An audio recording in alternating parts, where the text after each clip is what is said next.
Also, as a reminder, for more Microsoft Webcasts, you can visit microsoft.com/webcasts. And again, I'd like to welcome everyone to today's Msdn Webcast, Windows Workflow Foundation. And now, without any further delay, I'm going to turn the floor over to today's presenter, Glenn Gordon. Great. Thanks a lot, Tracy, for kicking it off there. And welcome everyone to this Introduction to Windows Workflow Foundation webcast. We're going to be going through some very basics here, some very fundamentals of Workflow Foundation. Actually, before I jump to that, I do want to make sure that on this first slide you do have a note of my blog address, blogs.msdn.com/Glenn Gordon. If you have questions about things that we cover today that we don't get answered during the webcast, feel free to visit me at that blog and you can submit a question to me. In addition, today's webcast is an overview of one of the virtual labs that are available, which are great learning tools for you. Basically, a virtual lab lets you log into a system, and it has all sorts of code examples and Visual Studio ready to go, and a very comprehensive lab manual that you can use to go through several exercises to help you learn a variety of technologies. So this is a webcast where we're going to do some demos that are from the virtual lab that's out there for Windows Workflow Foundation.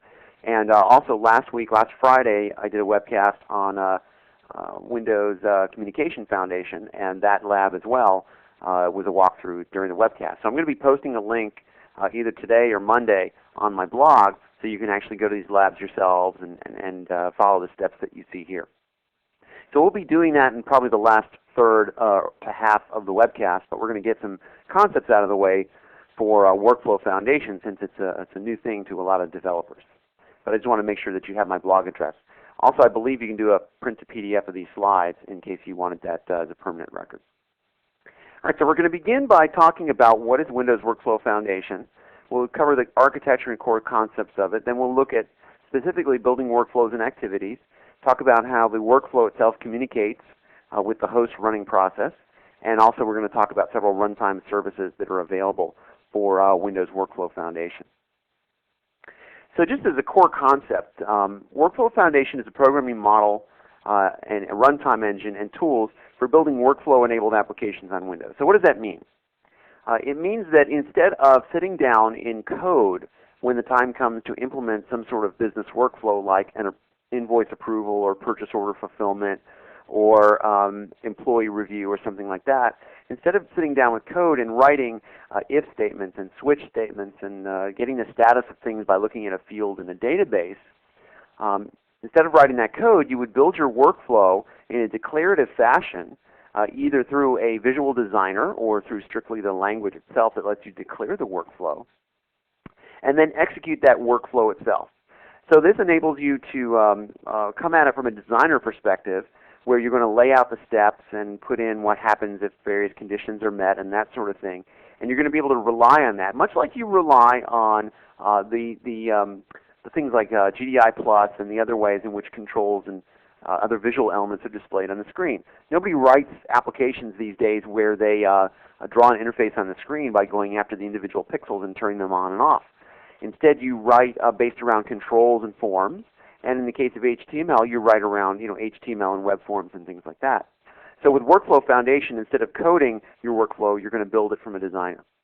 And this is a great advantage because not only does it allow you to build your workflow independently of the application in which it's going to be executed, but it gives you a centralized location for that workflow.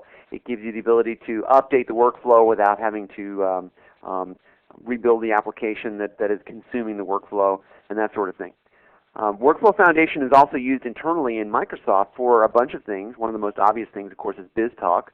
And in fact, the initiative to create workflow as a separate programmable system started from BizTalk. Basically, could the team find a way to break out the workflow runtime from BizTalk itself and use that allow Microsoft to use that in a variety of other products like SharePoint Server and things like that, and also then to provide it as an API for developers to build their own workflow on top of.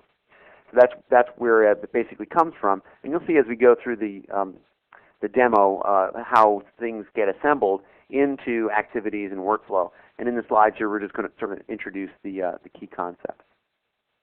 Oops, I missed a build on this slide.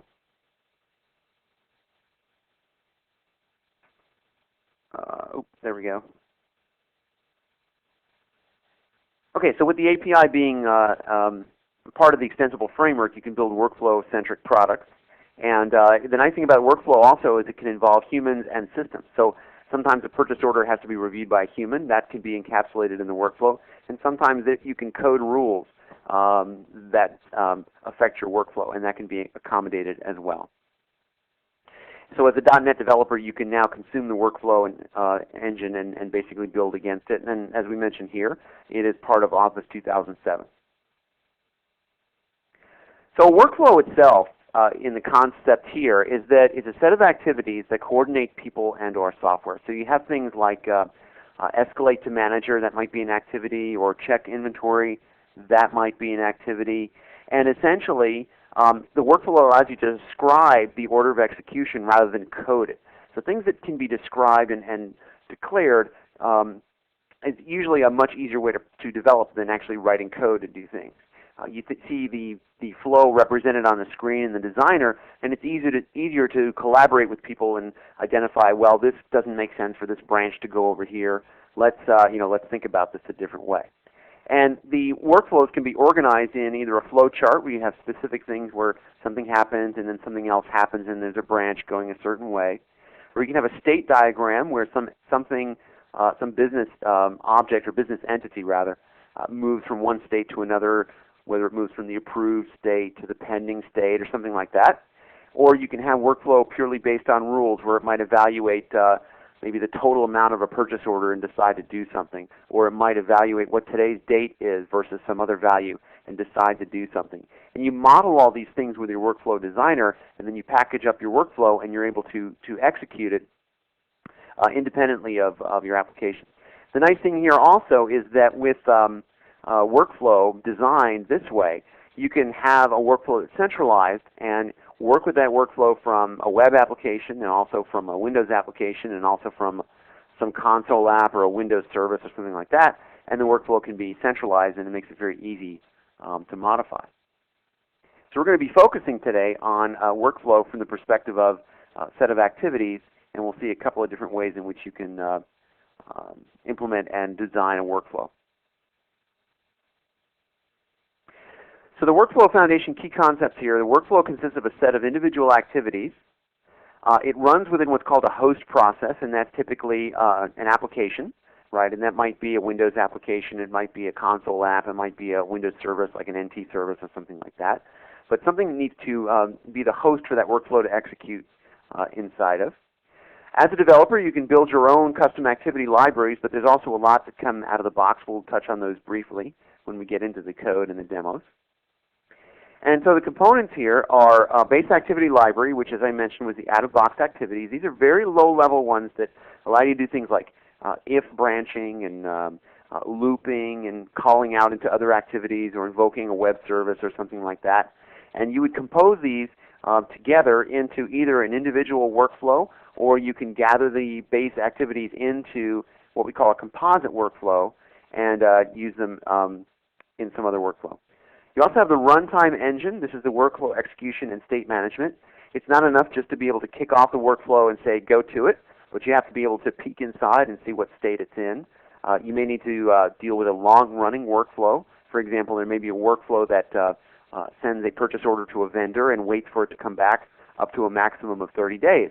And there's services in the Workflow Foundation architecture to support that. You have runtime services, which allow you to do things like call into the workflow as it's executing, persist the workflow for long-running storage, and that sort of thing.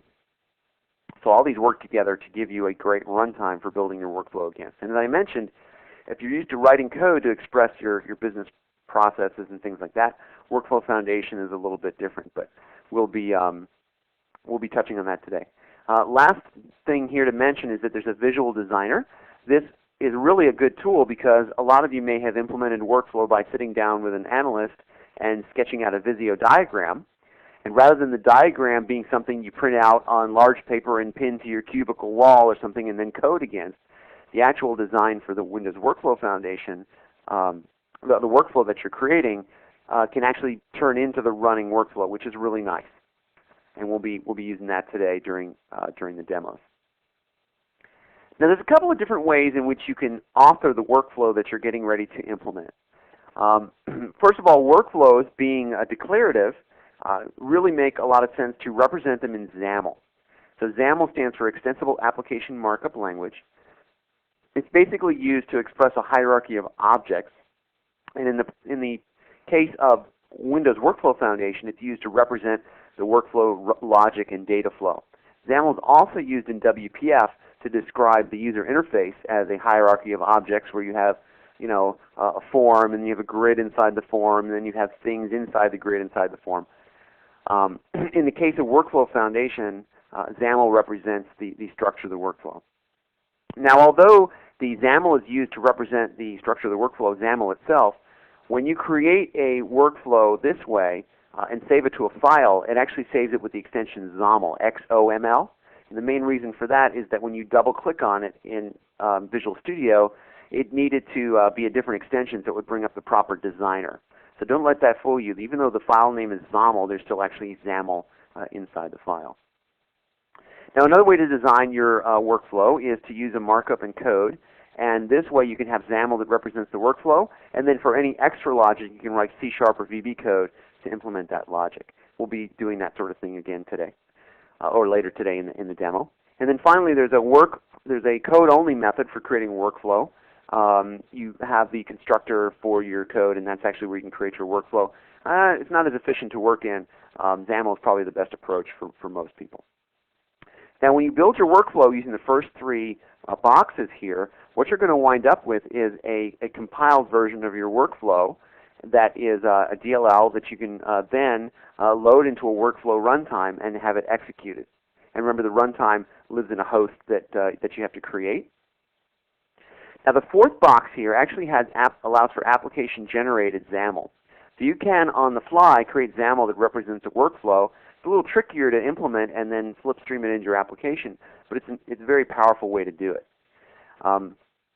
Now all of these flow through the workflow compiler and then into the C# VB compiler, and then you wind up with a .NET assembly. And the only difference is the application-generated workflow is built on the fly, and it allows you to generate, or change rather, your workflow maybe after the fact.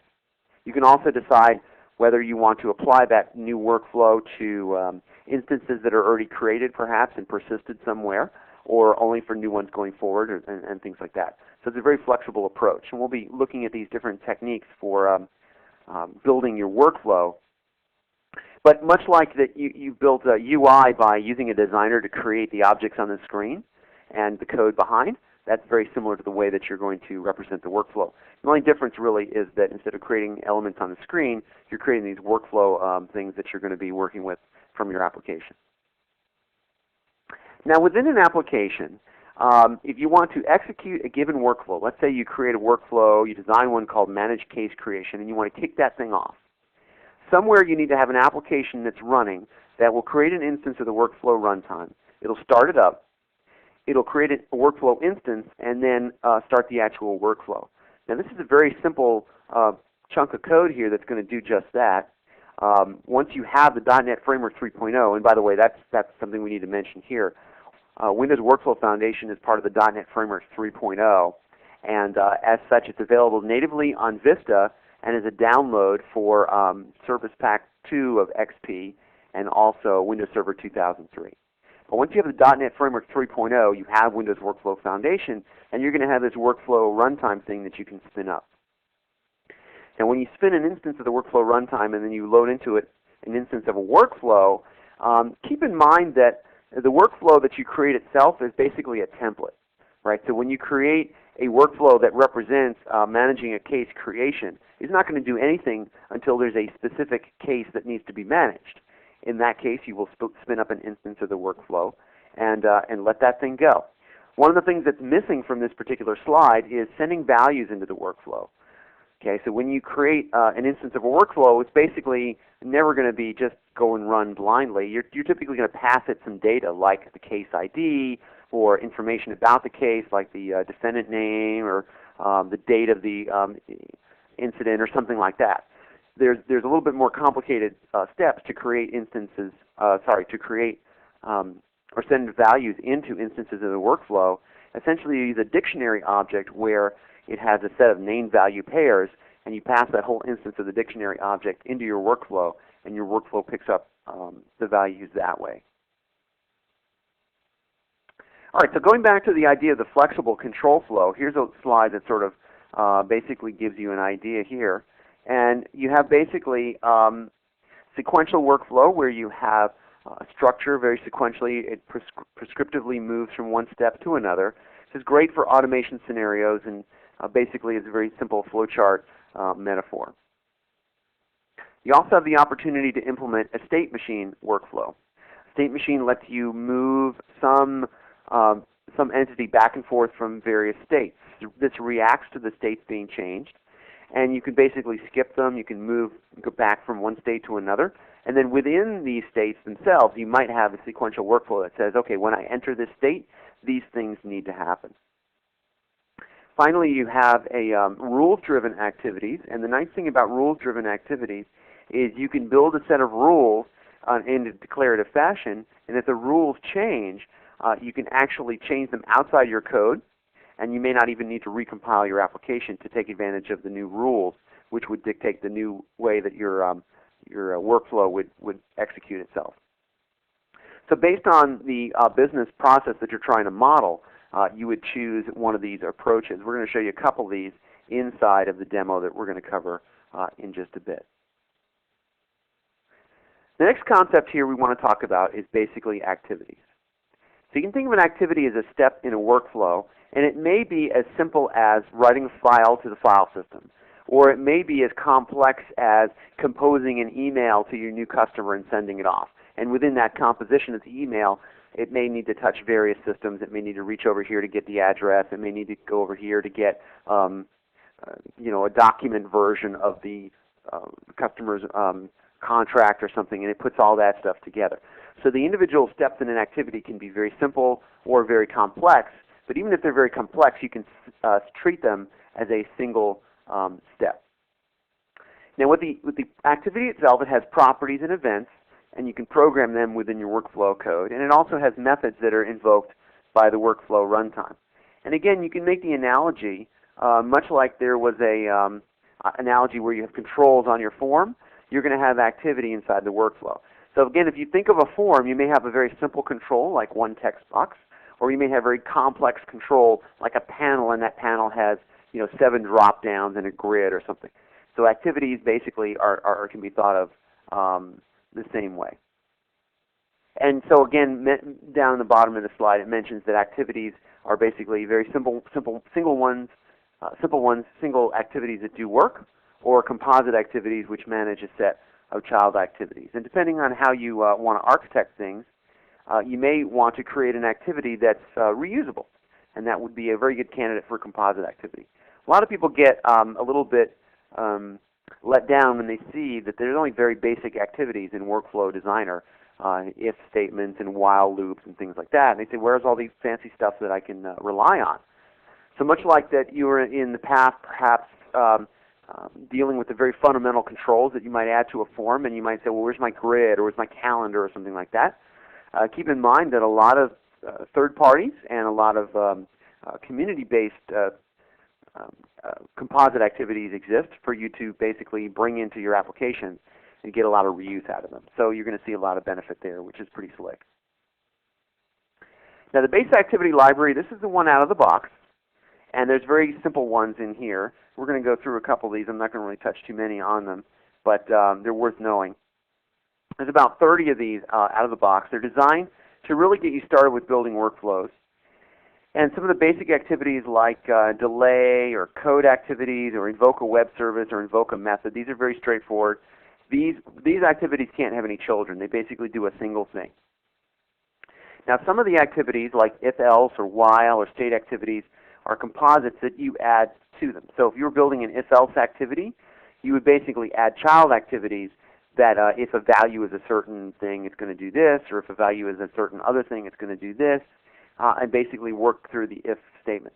These constructs of the activities basically correspond to what you would write code to do, but instead they're done through a declarative fashion, and a designer layout gives you an easy way to represent them visually. So out-of-the-box activities basically use the same component APIs that are available if you're going to actually build a custom activity, which we're going to touch on a little bit later on here. So this makes for a very extensible approach. The basic activity library can be used, and then you can extend that a little bit more if you want to compose them, or you want to extend ones that are there, or author a brand new activity. And once you've authored these and write composite activities, they actually wind up on the toolbar. So you can actually drag them into your workflows and hook them up with what happens, what goes into them, what comes out of them, what events they raise. So much like when you create a very fancy control to represent like a calendar, you can put that on a toolbox and drag it into your form and hook it up. In addition, extending even further, there may be domain-specific workflow packages that we anticipate vendors and folks in particular scenarios implementing, whether they are tied to CRM systems or some sort of government policy compliance or things like that. But again, it's a very extensible model. Even though you're starting with the very basic things, you can extend it and build activities out of a variety of things.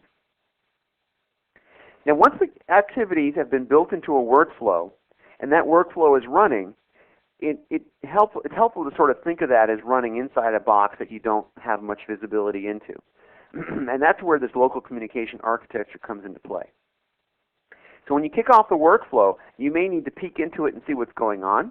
The workflow, as it's running, may need to notify some sort of host application that something's going on inside of it. And that's where the local communication architecture comes into play. So with this local communication architecture, the workflow can interact with an external system through messaging with methods and events. So events are used for sending data to a workflow, and methods are used by the workflow to send data to the host application. And these are from the perspective of writing the workflow itself. And this gives you basically a nice asynchronous way to send data to a workflow.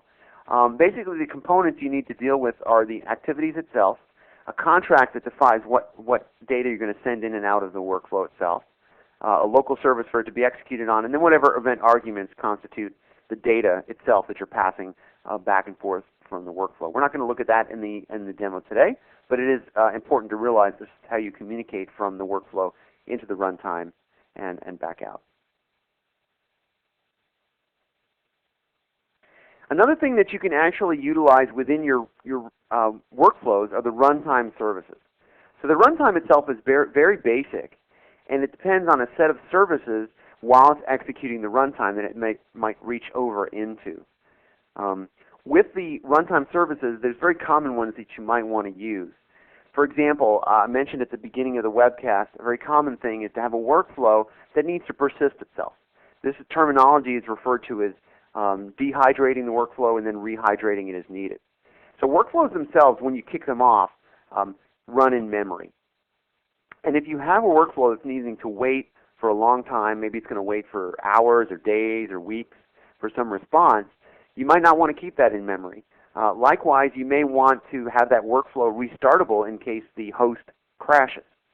So one of the services you can rely on in your workflow as you're designing it is the runtime service for persistence. And this out of the box, this is the bottom one on this slide here, this out of the box lets you persist the workflow and basically dehydrate it into a SQL server and then rehydrate it as needed. And there's other ones like scheduling services, which can be synchronous or asynchronous depending on whether you have ASP.NET involved, and also transactions. The workflow runtime services is also extensible, so you can add additional services as needed. So if you want to implement an Oracle workflow persistence service or XML file system workflow persistence service, that's actually extensible, so you can add that into it. Now the way the services connect into the workflow is basically run inside the workflow runtime, inside the app domain. And the runtime itself can reach over into these services for anything that it needs. For example, if it needs to dehydrate itself to SQL Server, it'll basically interact with it. So that's the persistent service. There's also a tracking service, which manages profiles and stores tracked information, and that's really good for getting sort of insight into the status of your workflow. You can write to the tracking service. It's one of the things we're going to do in the lab demo we're going to jump into in just a little bit. But you also have the scheduler and the transactions, which we've mentioned, and it's common resources for managing threading and timers and dealing with transactions. Out of the box, rather out of the gate, you're probably not going to tap into these quickly, but pretty soon after you've worked with workflows and are writing ones that are more sophisticated and run over time, that's when you probably start tapping into these. This next slide sort of gives a summary of these. So you have a synchronous threading service. You also have an asynchronous one. You have a workflow transaction service, which creates .NET transactions. You have workflow commit service, which is, as the slide mentions, the longest class name in the framework. There's also a workflow persistence service and a tracking service, which we're going to touch on in the demo. So that was about sort of a half an hour tour. Let me go into the question manager a bit, because some of these concepts may have spawned some questions. After I address a couple of questions, we'll jump in and we're going to start working through the lab. So the first question is, will WWF be part of the Visual Studio 2008 .NET 3.5 release in February? Actually, a couple of things about the questions. First of all, you'd think it should be WWF, but the proper abbreviation is WF, because WWF was already taken by a wildlife organization, and they didn't want us calling it that. So WF, or Workflow Foundation, is actually part of the .NET Framework 3.0, and it will indeed be part of Visual Studio 2008 and the .NET 3.5. There's another question. Since we're giving the liberty to the end user to customize their workflow, how can they do it within the IDE? So that's a really, really good question. You're actually able to build your own workflow designer, perhaps, and distribute it with your applications. For example, SharePoint Designer for Microsoft Office SharePoint Server 2007 includes a workflow designer for the domain-specific things that are part of SharePoint. So within the generic workflow designer that comes with Visual Studio, it allows you to work with the very fundamental things like if-else workflow or activities and code activities and things like that. And the workflow designer that comes with SharePoint Designer has activities like document approval and routing and stuff like that, which are themselves activities, but they're not part of the core. So it's very possible, if you want to implement your own workflow designer, all it needs to do is emit XAML that represents the workflow and provide a nice UI for the end user. And then you could interpret that, and the XAML that comes out of that end user doing the design of the workflow, and run that dynamically in your application. That's a little more sophisticated of an architecture than most people will embark on out of the box. Most of the workflow that you're going to implement getting started will pretty much be workflow that you design in Visual Studio, and then it'll be built into your application. But certainly if you wanted to provide a workflow designer and allow end users to customize their own workflow, you would just need to provide that designer and then provide a way for that those workflows to be managed and then executed. Or basically not executed, but passed down into the runtime. So good. That's a couple of good questions, but hopefully they give you some basic ideas of where we're going. So we've got about 30 minutes left in the webcast. So I'm going to jump into basically a core demonstration of one of the virtual labs and explain a little bit of the designers as we're in here. And then we'll come back and I'll try to end a few minutes early so we can take some questions a little bit later. So let me go ahead and get my virtual machine ready here. Yep, we're ready to go. And we'll go ahead and share that out. So this particular demonstration is based around a virtual lab, which is a tour of Workflow Foundation. The lab, the scenario that the lab takes you through, is actually used in a variety of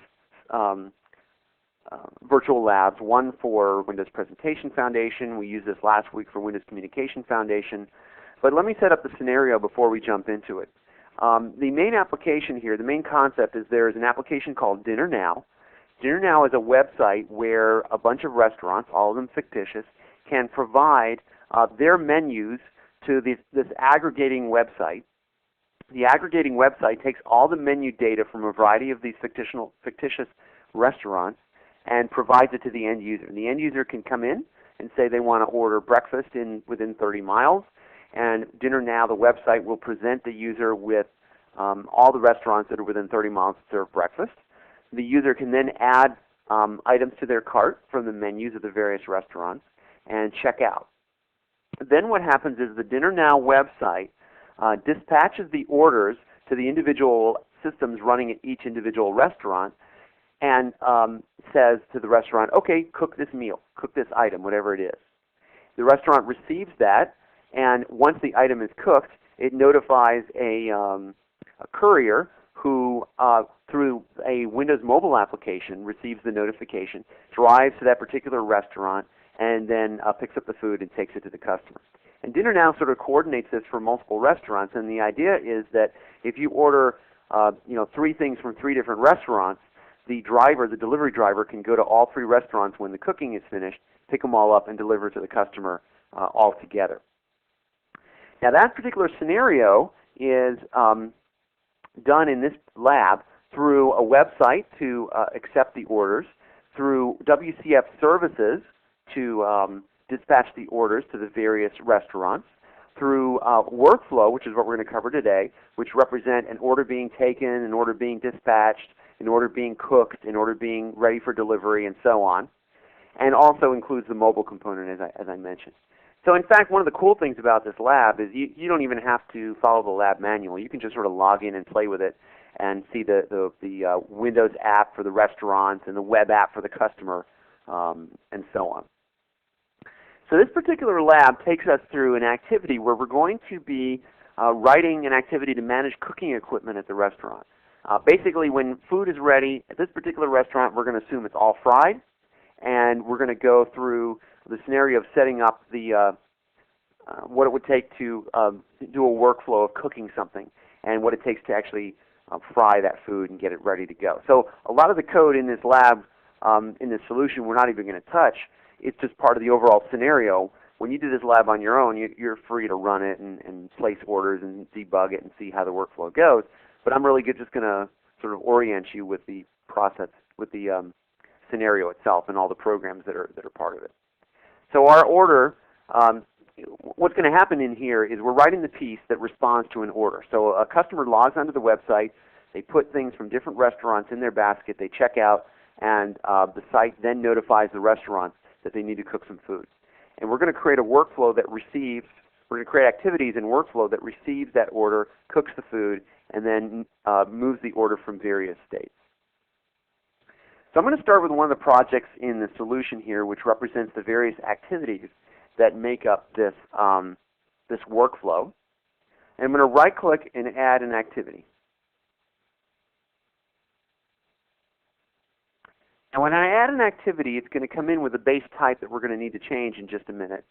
The activity that we're going to create here is going to be called Fry Machine.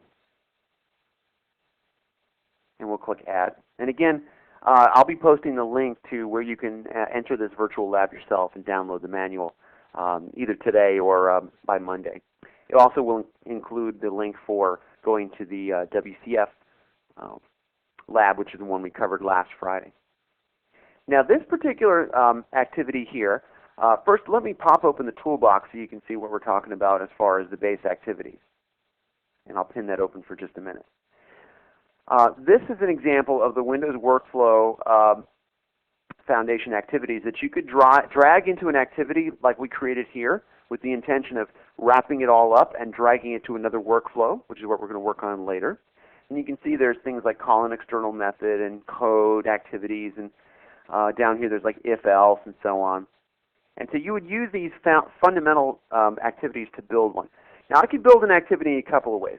Suppose I wanted to build this Fry Machine activity by bringing together if-else activities. I would drag them on here, put them in, and it would basically allow me to build a composite activity by putting these things together and sort of wrap everything together. And you can see it gives you a great designer experience. It tells you when you're missing pieces. For an if activity, for example, one of the things that's missing here is there have to be a condition. Whenever you have an if activity, there's always something you're evaluating. And so if the condition is missing, the workflow doesn't know how to run. So then I could set the condition and so on, and I can add more branches. And within the designer, I can do a variety of things like view, whether it's zoom in and out, and I can view the different type of activity that's here. I can sort of collapse and expand things, and so on. So that's one approach that you can use to build an activity. And you're able to actually build this activity here because our instance of Fry machine that we created by adding this to the project, it has a base class, and I'll bring the property window out so you can see it. It has a base class of system.workflow.activities.sequenceActivity. When you have a sequence activity, that basically gives you a place where you can drag other activities in and combine them together.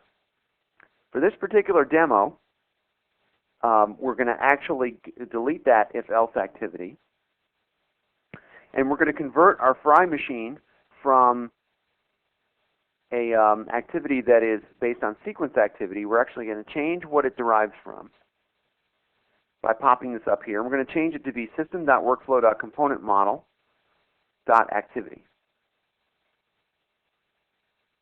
So when I do that, I no longer am given the cue here that I can drag activities to it. Instead, I'm going to write all my activity inside the code for this Fry activity.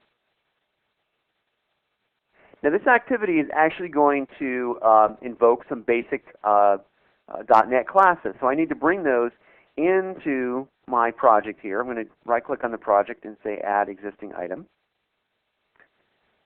And I'm going to bring in a couple things from the Resources folder for this particular demo.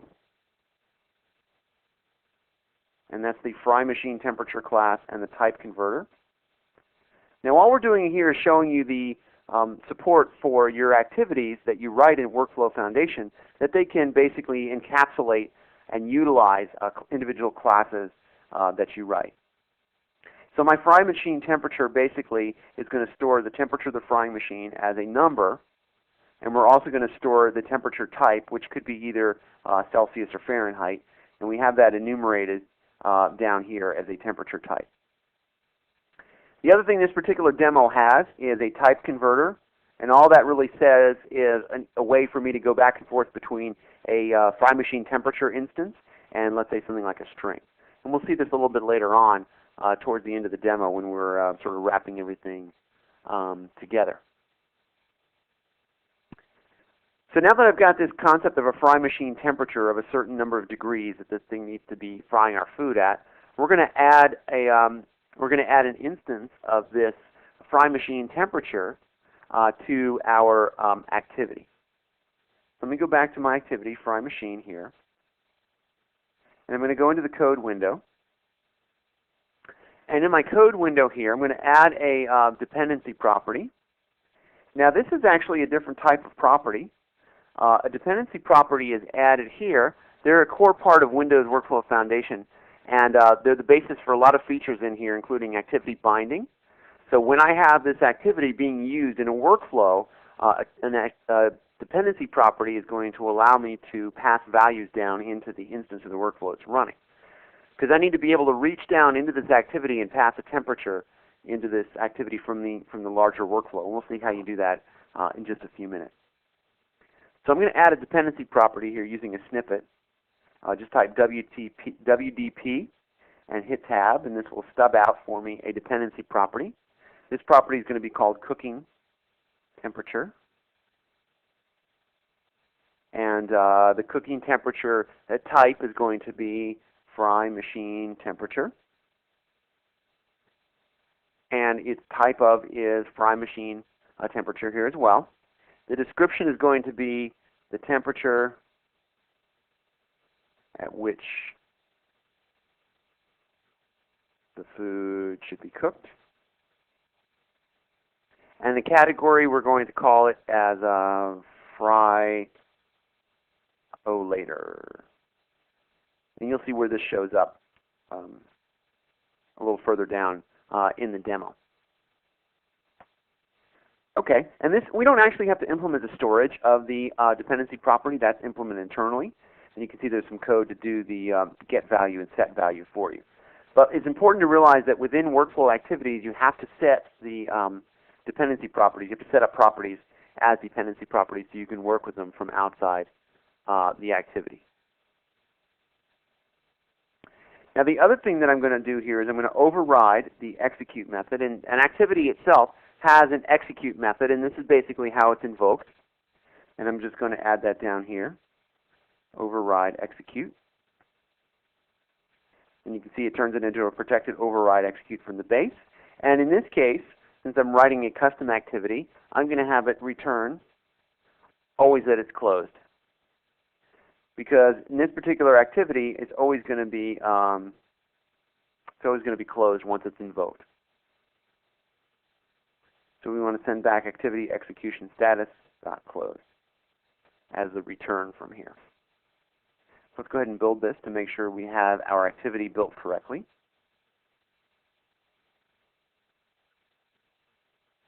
And then we'll move on to the next part of the demo. So right now it doesn't look like it does much, but basically we've built an activity that we can bring into either a workflow or some other composite activity, right? So we're going to bring this fry machine into a composite activity. This gets work accomplished basically by managing all of its child activities. And this is how you roll things up, encapsulate things nicely, and make them very reusable. All right, so let me close all my windows here to keep everything sort of clean. And I'm going to go up to my activities here. I'm going to add an activity. And this activity is going to be called Initiate Fry Machine Cooking. And we'll add that. Now again, we get here the designer.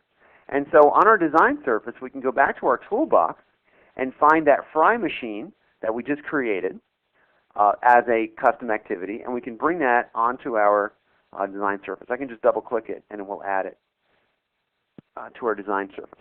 Now also we can include other activities. I'm going to click the arrow below fry machine and go back to my toolbox, and I'm going to double click on code.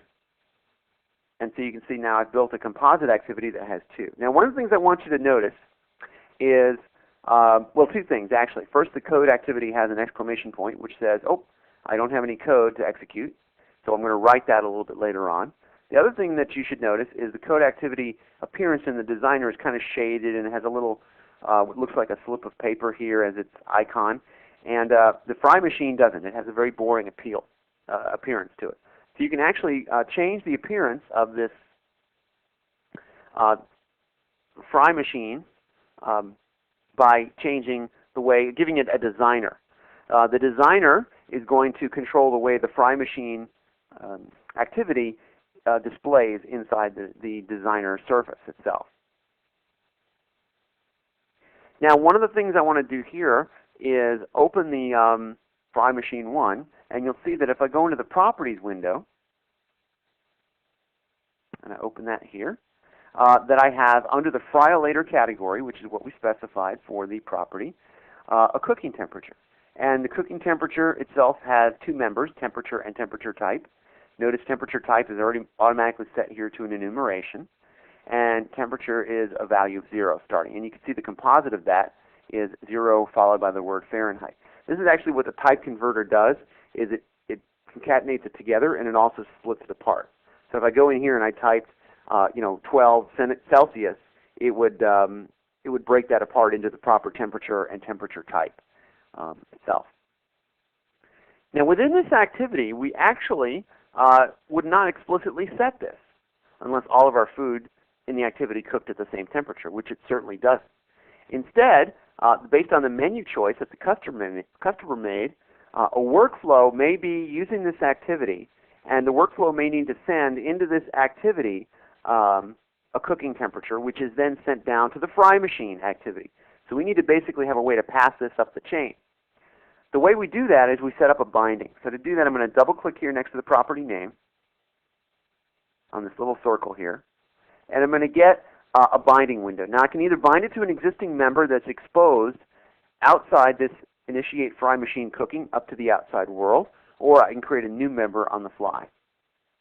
When I create a new member on the fly, I keep getting fry and fly confused there. When I create a new member on the fly, it's going to be named initial temperature. And this is going to be created as a property. So what's going to happen is initiate fry machine is now going to have a property exposed to the outside world called initial temperature. And when initial temperature is set, it will be passed internally to the fry machine activity for it to be used. So I'll click OK, and you can see now the binding is in here. And instead of temperature and temperature type, we have the name and path of the binding. And we're going to consume this in just a minute when we hook this initiate fry machine cooking to our to a workflow that consumes it. Okay. Now another thing that I want to do in the code activity since I'm here is actually write some code that does some tracking. So what I can do here to track it is actually get some information from this activity, and then maybe I'm going to save that off somewhere. So the instance of the instance of the initiate fry machine cooking activity, since it derives from sequential activity, has a member called track data. Okay, and track data allows me to pass in a couple of things. A data key. I like to use the overload here, so I'm going to pass in a data key which describes what's going on, where I am in the workflow perhaps, and then some user data. So maybe I want to know what the initial temperature of the machine started at, so we can log that and trace the workflow. So I'm going to track the data using a couple of things. I'm going to label it as fry machine trace here, and then maybe I want to refer to the specific cooking temperature that we've started our fry machine at. Now, cooking temperature is a property of the fry machine, but instead of referring to it as through the class name here, we want to actually reach up to the activity that's executing and make sure we get the right instance. So what I'm going to do here is set up a reference to the code activity that's currently being executed. And the way I do that is get that out of the sender of the execute code. So I'm going to do a little casting here and recast our sender as code activity.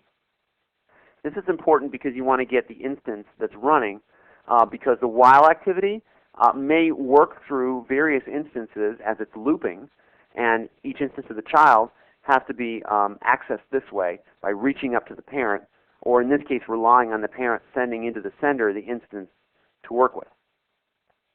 So once I get a reference to that, I can cast that or create a variable here that's our fry machine type.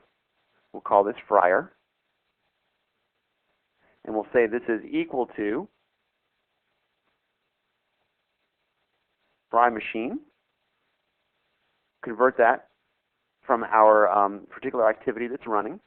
We'll reach up to the parent, and then we'll reach over into get activity by name of fry machine 1, the instance of it.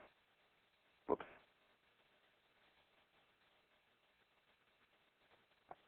Okay. Now that I have that there, what I'm going to pass in for my initial temperature is fryer.cooking temperature. And I can basically log it this way. Actually, I'm going to do a string.format on it first. And I'm going to say that fry machine has started at, and pass in this as a parameter there. So there's my cooking temperature. Okay, so this just illustrates that sometimes you have multiple instances that you need to deal with, and by reaching up to the parent from inside the execute code, this gets you the best reference for it.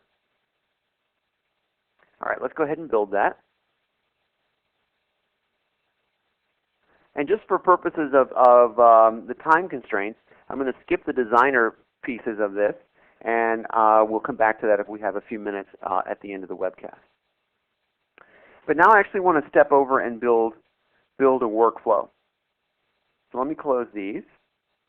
And I'm going to add a workflow that uses our initiate fry machine cooking, which, as you remember, encapsulates our fry machine activity itself. So we have a workflow in our one of our other projects in the solution. In our Workflows 2 project, we have a process restaurant order.xaml. So let me double click on that. Remember, the XAML file is just the designer extension, even though there's XAML inside of it. Let me shrink the window here a little bit. And one of the nice things about the design surface here is I can go up the top and I can drag this thing around. I can zoom in. I can zoom out like that so you can definitely read it. Or I can zoom in, do a show all, and you can see it as well. And this gives you, again, what you might have done before by drawing diagrams for business processes in Visio and then sitting down and coding it. Here you have one place to do it. So when you design your workflow using the designer, it actually emits code that can run. So that's kind of cool. Now you also, let's drill into the actual part of this workflow that we want to add to, which is the process restaurant order. Let me switch back to my arrow.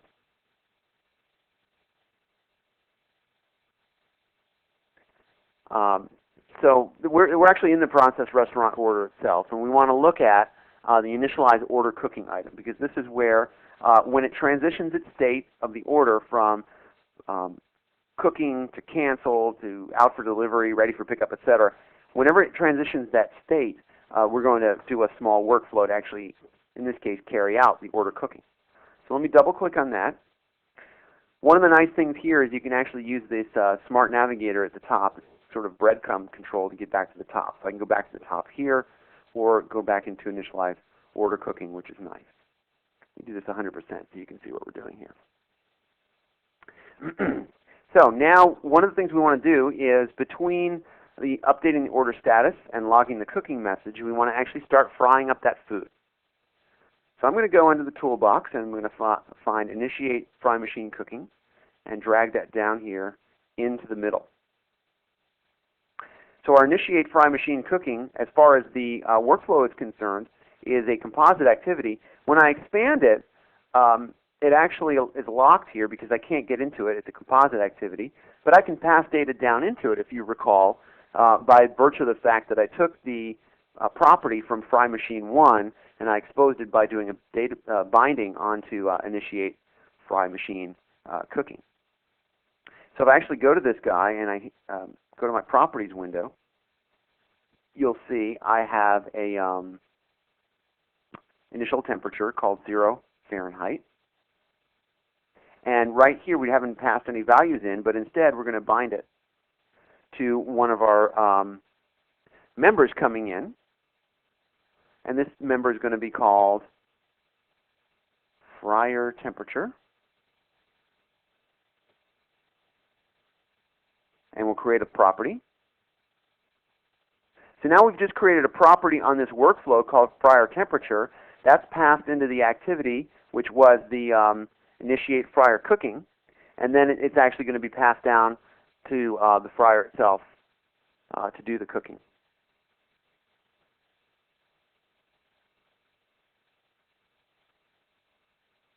Now, in the actual invoking of the workflow, we need to see how we would specify how to pass parameters into the workflow. So any public property on the workflow class definition you can set by a set of named parameters. So in the Dinner Now app, what we're doing here, there's two workflows. There's a process order workflow, which handles the main order, and there's a process restaurant order workflow, which handles the individual orders. So this fry machine activity is in the process restaurant order workflow, which is initiated from the process order workflow. Let me go and build everything here and see if this all builds up fine.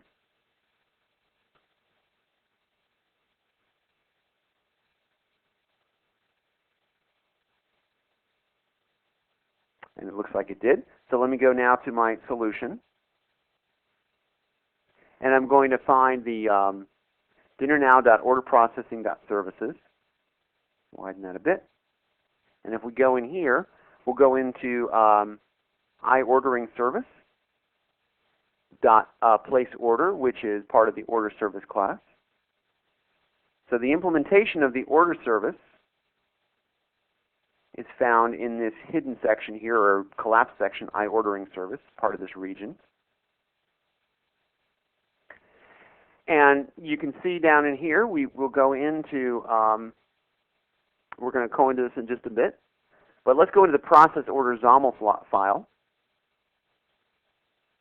which is in our workflows.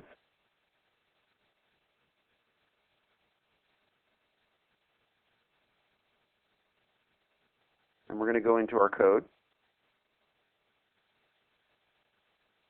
And you can see we have some public properties defined here. There's nothing really special about defining a property to be exposed for you to be able to pass data into it. So I got a little designer error there. Let me go ahead and close Visual Studio. We'll come back into it in just a second here. Go back into the solution.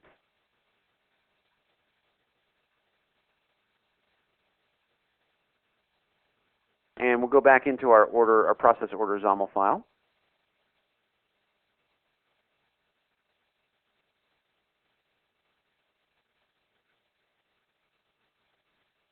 There we go.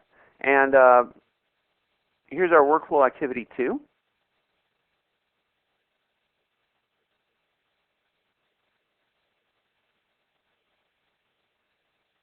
Or invoke workflow activity 2. And that's a little bit expanded.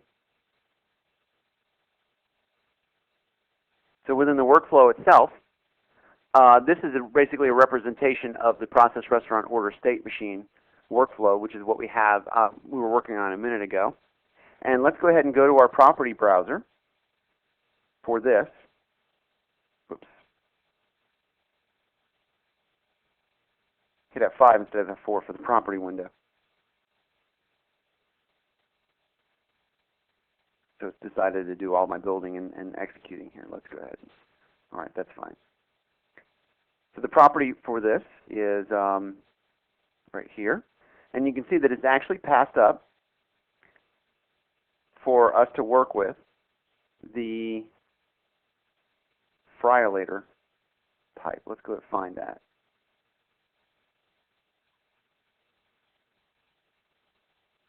There we go. So there's our fryer temperature.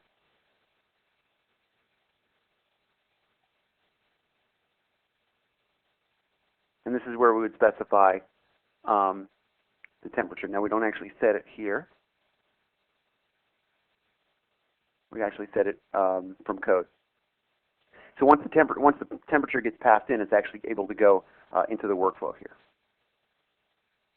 All right, so there's another part to the lab we're not going to walk through, basically for time constraints, but it talks about monitoring and managing basically through the runtime services.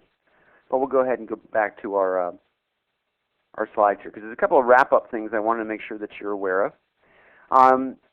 So one of the advantages, of course, of building workflow designer-wise is that you can reuse that in a lot of different applications. You can have it in a single place. It's the same workflow technology that's used by BizTalk and Office 2007, and you can just use this to design alongside your business analysts and take the representation of what you have designed and actually execute that. A couple of good resources. There's a community site at wf.netfx3.com with lots of samples. There's a set of labs, msdn.microsoft.com/workflow, and there's also some product forums where you can go in and ask questions about Workflow Foundation as you're actually trying to use it. Since we're at the top of the hour, I'm going to toss it back to Tracy to do a little wrap-up and I guess launch the survey, and then maybe we'll come back and do a couple of questions right after that. Great, thanks Glenn. I do want to remind everybody that if you want more information, you can print a PDF of today's session. To do that, you just want to go to the File menu in your upper navigation bar. Now's a good time to submit your questions into the Q&A panel. You just want to type them in and hit that Ask button. Also, I'm going to be posting a survey here in just a minute. If you would all please take a moment to fill that out before you log off. We really do appreciate your feedback. Now, for upcoming and previously recorded webcasts, you can visit microsoft.com/webcasts. This webcast will be available for download in about 24 hours. If you have any webcast content ideas, something out there you want to see and haven't yet, we'd love to hear from you. Please take note of this link here. And for anyone who is interested in receiving a free 14-day trial of Microsoft Office Live Meeting, you'll want to visit microsoft.com/presentlive. And here is the survey from our session today. Please follow the links provided to complete today's evaluation. And Glenn, do you have any questions waiting there for you? There's a few. Ed wants to know if the labs are available in VB.net. I don't think they're available in VB. I think they're only in C#. Like I said, I'll be putting up the other link to the specific labs on my blog in a day or two, so look for those. And there's also a question about whether the workflow runs on the same thread as that of the UI. I believe that it does not. I'm not 100% sure of that, but I think that's part of how the data gets marshaled back and forth between the runtime of the workflow and actually the host applications. And then Andre's question, the only other one in here is, does a XAML file constitute a security risk? Is there a way to encrypt it? The XAML file is no more a risk than your actual code that would have implemented the workflow before.